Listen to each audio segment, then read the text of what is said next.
नमस्कार साथियों, स्वागत है आप सभी का डेली एनालिसिस के यूट्यूब चैनल पे। मैं हूं पंकज, आप हैं मेरे साथ एक खबर के ऊपर चर्चा करने को। दोस्तों, आज का जो खबर है वो हमारे पड़ोसी मुल्क जो कि एक आइलैंड कंट्री है, श्रीलंका के संबंध में है। आपको पता है कि श्रीलंका भारत के दक्षिणतम छोर पे स्थित है। अगर हम भारत के दक्षिणतम की ओर बढ़ेंगे तो भारत का सबसे दक्षिणतम बिंदु जो है रामेश्वरम, रामेश्वरम से महज 30 किलोमीटर दूर जो श्रीलंका का पहला द्वीप जो कि भारत के साथ बॉर्डर साझा करता है वो मन्नार, मन्नार के ही नीचे मन्नार की खाड़ी है। श्रीलंका जो कि भारत के दक्षिणतम छोर पे स्थित है। रामेश्वरम वही रामेश्वरम जहाँ पे हमारे missile man APJ Abdul Kalam का जन्म हुआ था।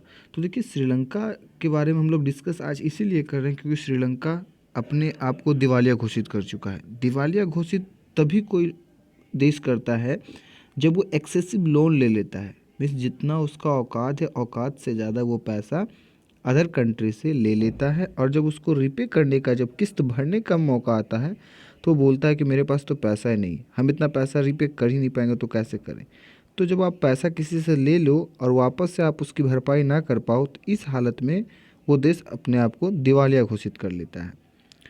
अगर श्रीलंका का मुख्य कारण देखा जाए तो दिवालिया होने का मुख्य कारण क्या है, तो सबसे पहला जो श्रीलंका का दिवालिया होने का मुख्य कारण है वो वहाँ का राजनैतिक है, पारिवारिक राजनीति। आपको बता दें कि श्रीलंका के प्रधानमंत्री, राष्ट्रपति, वित्त मंत्री सब एक ही परिवार से आते हैं, राजपक्षे परिवार से।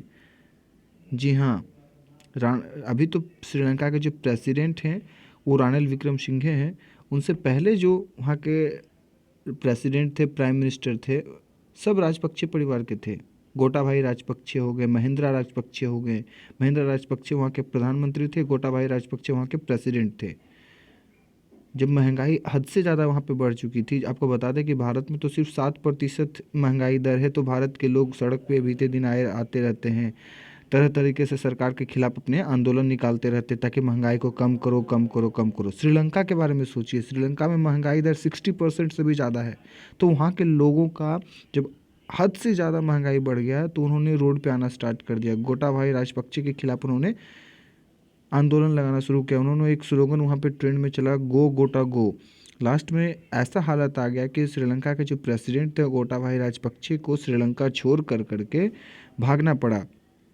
श्रीलंका छोड़ के सबसे पहले वो सिंगापुर गए, सिंगापुर से फिर वो थाईलैंड गए, थाईलैंड से फिर 2-4 दिन पहले वो श्रीलंका वापस आए हैं।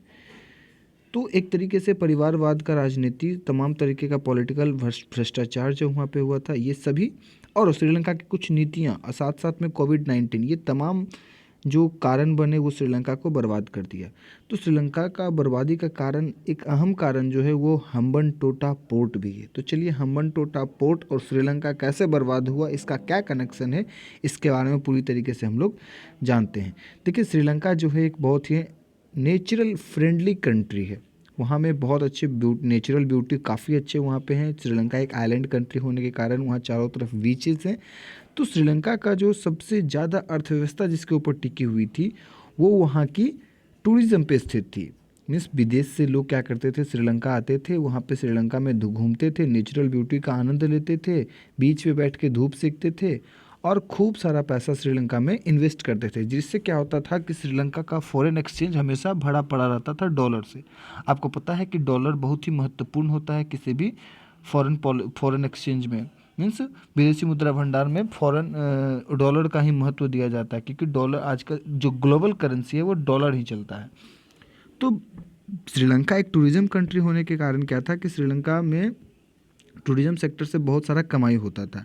लेकिन कुछ हुआ ऐसा क्या कि श्रीलंका बीते दिन वहाँ पे क्या हुआ ना कि वहाँ के जो लोगों थे वो होटल में अक्सर वहाँ पे मार काट हो गया, मतलब बहुत सारे जो मर्डर हो गए होटल में, और एक कोविड-19 आ गया जिसके कारण श्रीलंका का टूरिज़्म ठप हो गया।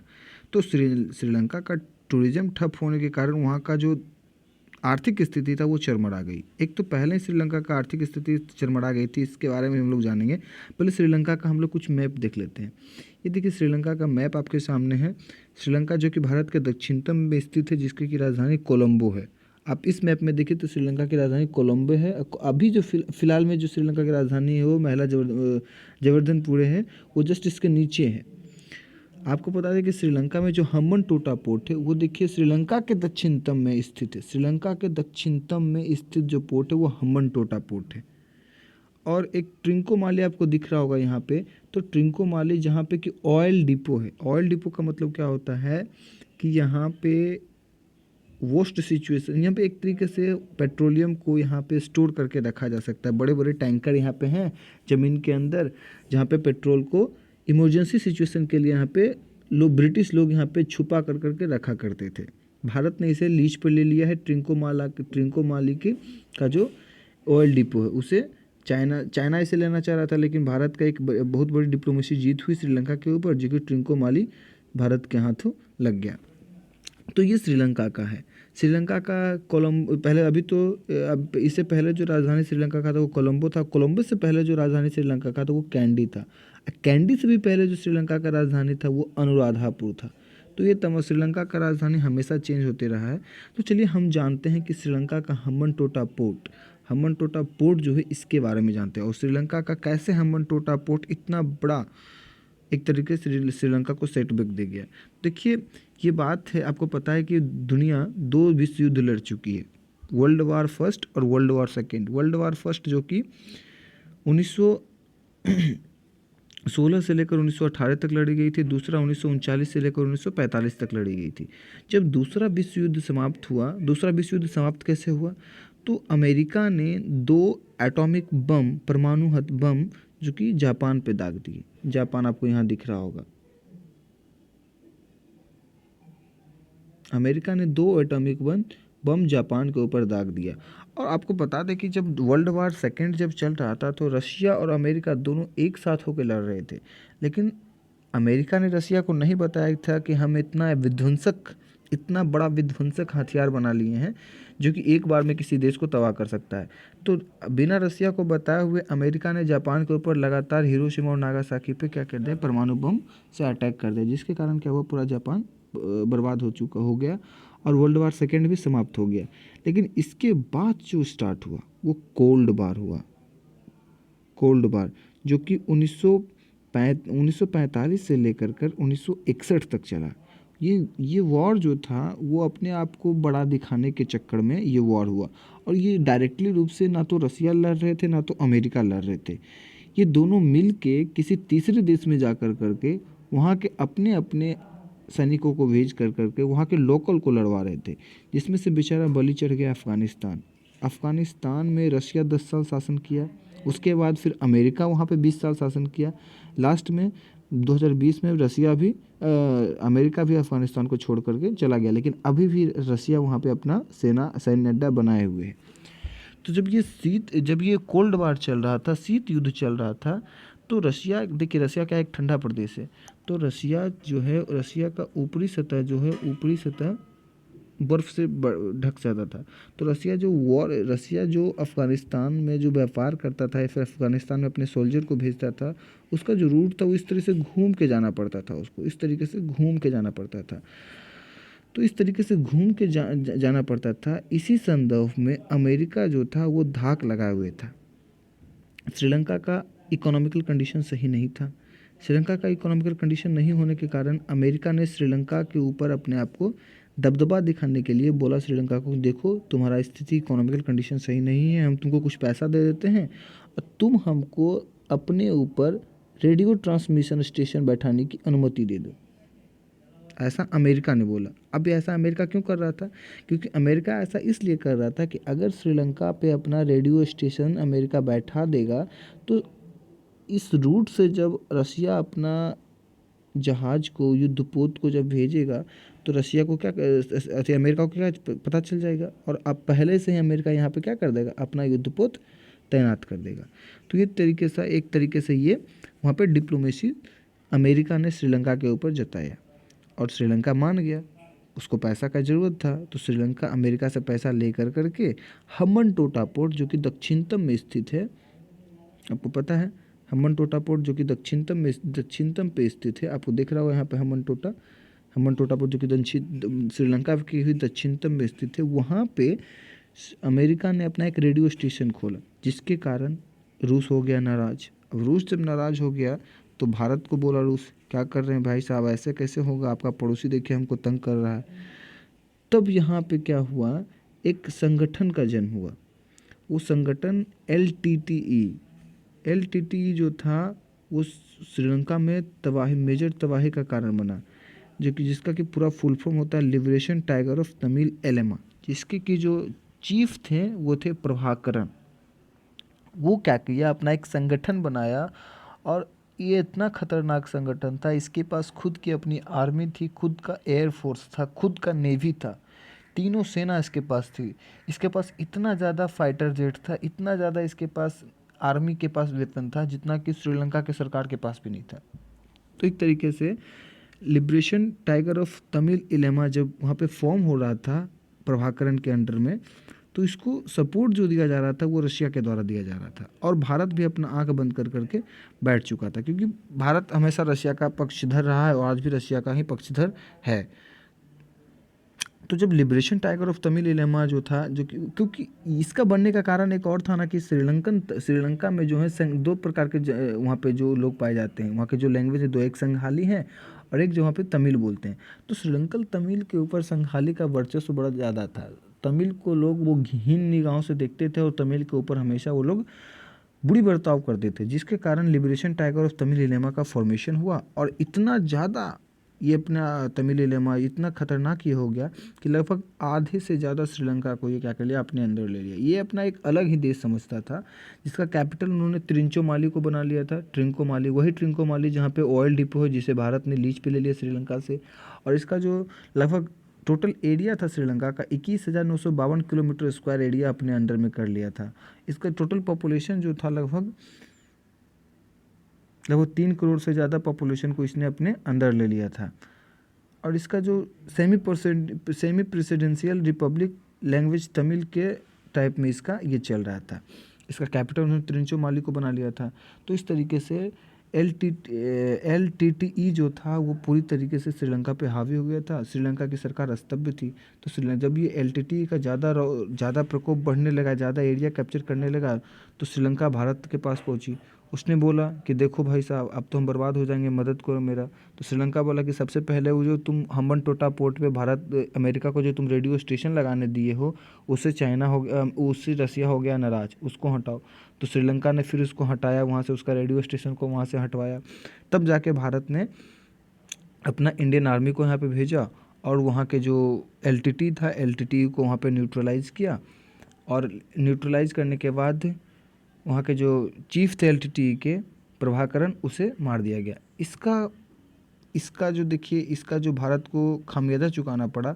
हमारे जो देश के प्रधानमंत्री थे उस समय के, राजीव गांधी ही ने एलटीटी को न्यूट्रलाइज करने के लिए इंडियन आर्मी को श्रीलंका में भेजा था। तो एलटीटीई की ही एक महिला सदस्य जो थी, उसने अपने पीठ पे बम लाद करके राजीव गांधी को उड़ा दिया था। तो हम लोगों ने एक बेहतरीन प्रधानमंत्री राजीव गांधी को एलटीटी श्रीलंका के कारण खो दिया। तो ये तमाम तरीके का था। तो श्रीलंका जो कि हम्बनटोटा पोर्ट एक बार तब श्रीलंका का तबाही का कारण बना। दूसरी बार जब एलटीटीई जब वहाँ पे ख़त्म हुआ अपना, तो श्रीलंका हो चुका था पूरा बर्बाद। श्रीलंका पूरा बर्बाद हो चुका था। श्रीलंका में भूखमरी छा गई थी। श्रीलंका का इकोनॉमिकल कंडीशन बर्बाद हो चुका था। अब श्रीलंका को था फाइनेंशियल कंडीशन की जरूरत। तो इसी बीच चाइना मौका देखा, और चाइना ने क्या किया, श्रीलंका को बोला कि चलो भाई, हम आपको खूब सारे लोन देंगे। और श्रीलंका सोचा कि अरे भाई, हमको लोन, अभी पैसा की सख्त ज़रूरत है, क्योंकि श्रीलंका बर्बाद हो चुका था। एलटीटी पूरी तरीके से श्रीलंका को बर्बाद कर चुका था। तो एलटीटीई जैसे ही ख़त्म हुआ श्रीलंका में, जैसे ही श्रीलंका की सरकार बनी, तो श्रीलंका को चाहिए था पैसा। तो श्रीलंका ने इस तरीके से पैसा लिया चाइना से। चाइना आया श्रीलंका में, ढेर सारा पैसा दिया, बोला कि आपका एकदम पूरा इंफ्रास्ट्रक्चर डेवलप कर देंगे, इस तरीके से एकदम पूरा रोड बना देंगे, यहाँ पे पोर्ट डेवलप करेंगे, आपके बहुत सारे फॉरेन कंपनियाँ आपके पास आएगी, आपका विदेशी मुद्रा भंडार भर जाएगा, आप एकदम फिर से सही बन जाओगे। तो श्रीलंका ने चाइना से खूब सारे लोन लिए, खूब भर के लोन लिया। और श्रीलंका इतना ज़्यादा श्रीलंका को पैसा दिया कि चाइना को पता था कि हम इसको इतना ज़्यादा पैसा दे रहे हैं, ये कभी वापस से हमें पैसा दे नहीं पाएगा। तो प्रॉपर तरीके से वो एग्रीमेंट करा लिया। एग्रीमेंट कराने का नतीजा क्या हुआ कि श्रीलंका का जो दक्षिणतम पोर्ट था, हम्बनटोटा पोर्ट, अंततः श्रीलंका को 99 साल के लीज पर चाइनीज़ सरकार को दे देना पड़ा। मतलब एक तरीके से बोलिए कि हम्बनटोटा पोर्ट श्रीलंका का बिक गया चाइना के हाथों। और अभी भी पूरा पैसा ख़त्म नहीं हुआ, अभी भी पूरा पैसा ख़त्म नहीं हुआ। अभी भी श्रीलंका के ऊपर बहुत ही ज़्यादा लोन है। लगभग 26 बिलियन डॉलर श्रीलंका के ऊपर लोन है, जिसका कि किस्त उसे लगभग 6 से 7 बिलियन डॉलर तो उसे यही साल चुकाना है। जिसके कारण श्रीलंका का फॉरेक्स रिजर्व महज 1.6 बिलियन का है, महज 1.6 बिलियन का है, और उसे लोन चुकाना है 6 से 7 बिलियन। तो भाई साहब, आमदनी अठन्नी, खर्चा रुपया, तो क्या होगा। तो इसीलिए श्रीलंका अपने आप को दिवालिया घोषित कर लिया।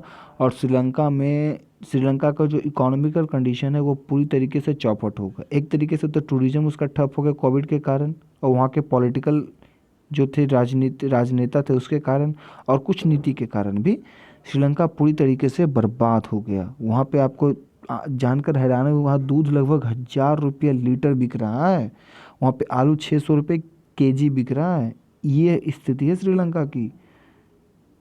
श्रीलंका बुरी तौर से गुजर रहा है। 1948 में जब से श्रीलंका आज़ाद हुआ है तब से लेकर आज तक इतनी बड़ी त्रासदी श्रीलंका में नहीं आई थी।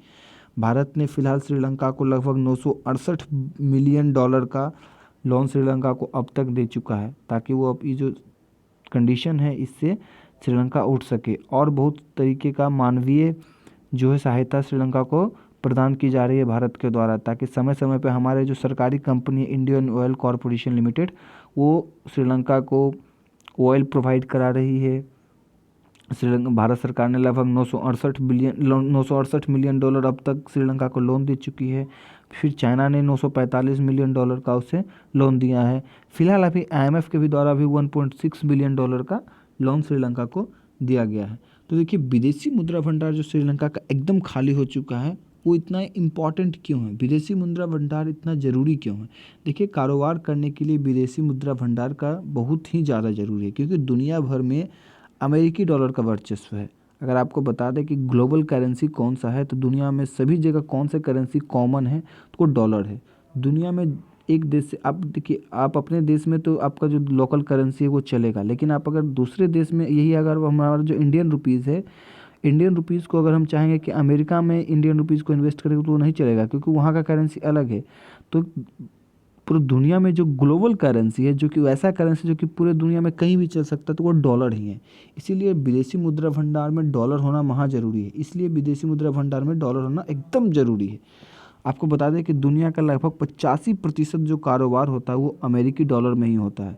और इवन कर्ज भी जो लोग देते हैं, चाहे IMF हो, इंडियन मॉनेटरी फंड हो, वर्ल्ड बैंक हो, चाहे अदर कंट्री हो, जो कर्ज जो देते हैं दूसरे देश को, वो भी डॉलर में ही देते हैं। अगर विदेशी मुद्रा भंडार नहीं होगा तो कारोबार करने में बहुत ज़्यादा मुश्किलें होगी। दूसरे देशों से सामान खरीदने में दिक्कत आ सकती है। कोई भी देश आपको ज़्यादा समय तक बिना डॉलर का आपके लोकल करेंसी में आपको सामान नहीं दे सकता है।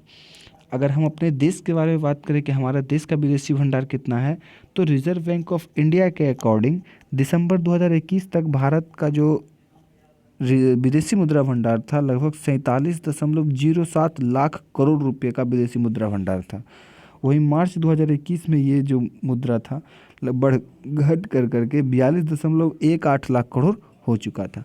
अब देखिए, जब श्रीलंका का इतना खतरनाक हाल हो गया, तो हम अपने देश के बारे में भी जानते हैं। क्या भारत में भी कभी ऐसा स्थिति आया? जी हाँ, भारत में भी ऐसा स्थिति आया था। भारत का भी कभी ऐसा स्थिति आया था जब भारत का विदेशी मुद्रा भंडार एकदम खाली हो चुका था। भारत के पास महज 15 दिन का ही पैसा बचा हुआ था। 15 दिन के बाद भारत भी दिवालिया घोषित हो सकता था। ये बात है 1990 में, जब भारत ज़बरदस्त आर्थिक संकट से जूझ रहा था। जून 1991 में भारत का विदेशी मुद्रा भंडार लगभग खाली हो चुका था। भारत के पास एकदम ज़रूरी सामान जो था, एकदम नेसेसरी सामान जो था, उसके खरीदने के लिए भी भारत के पास धन नहीं बचा हुआ था। इसके लिए भारत सरकार ने इंपोर्ट के ऊपर बैन लगा दिया था।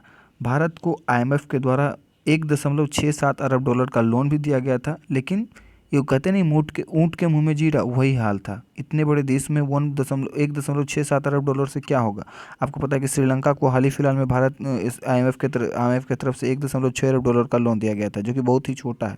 भारत श्रीलंका से कई गुना बड़ा है, उसको 1.67 अरब डॉलर का लोन दिया गया था, लेकिन इससे हमारा जो देश का विपदा थी, आर्थिक विपदा थी, वो समाप्त नहीं हुई, जिसके कारण भारत को लगभग 25 टन से भी ज़्यादा सोना हमें गिरवी रखना पड़ गया था। उस समय भारत के जो राजनीति में बहुत बड़ा बदलाव हुआ। पीवी नरसिम्हा राव भारत के प्रधानमंत्री बने और डॉक्टर मनमोहन सिंह, जो कि दुनिया के एक प्रमुख इकोनॉमिस्ट में जाने जाते हैं, वो उनको माफ़ कीजिएगा, उनको क्या बनाया गया, उनको ये मंत्री बनाया गया।